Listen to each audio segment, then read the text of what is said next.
little something shiny to start the year off with. Opportunity versus obligation. There are some stuff that are a sure thing because human beings are predictable. And if you're a shrewd business person, you can take advantage of these stuff. Most of these are obvious, inescapable things. People see this as people just taking advantage of an opportunity. Sometimes it is. However, if we are really a community, then there comes a time when being too far ahead stops being taking advantage of an opportunity and becomes, well, just taking advantage. And that's because as a part of a community, you also have an obligation or a responsibility. For example, I know that Bahamians love conch fritters, but they don't like mixing, cutting, or frying them. But I do. I now have an opportunity because I can make conch fritters.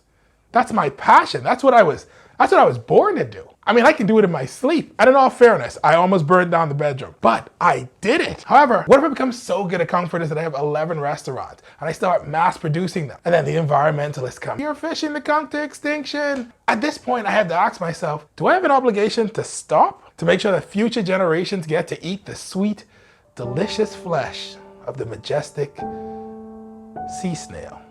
Even bigger question, do I have an obligation to not drive a group of animals to extinction because of personal profit? I mean, maybe I could sell some other type of fritters. I don't know, corn fritters, apple fritters, but the money is in conch fritters. And so it's a hard choice because, I mean, conch had it coming ever since the great conch pot cake war of '79.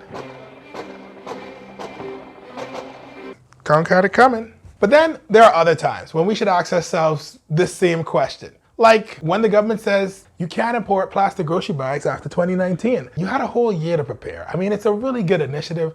You could help push it in the same way you tell your cashiers to ask me at the end of every sale if I want to top up. You could have just been like, "Hey, you want to save the world, get a reusable bag." Instead of offload your surplus plastic bags onto unwitting customers who in a panic might be inclined to buy them in bulk, not knowing that they can't use them in your store after January 1st. This is very specific. In the future, people are going to watch this, have no idea what I'm talking about. Super value. This is not the time for me to beat up on a millionaire with questionable business practices.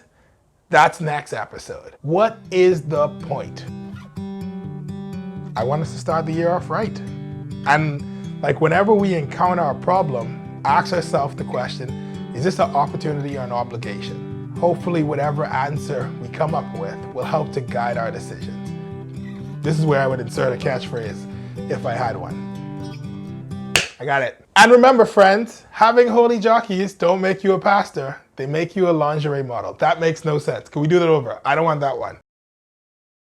Hey guys, at the end of this, if you could like, share, subscribe, that would be great.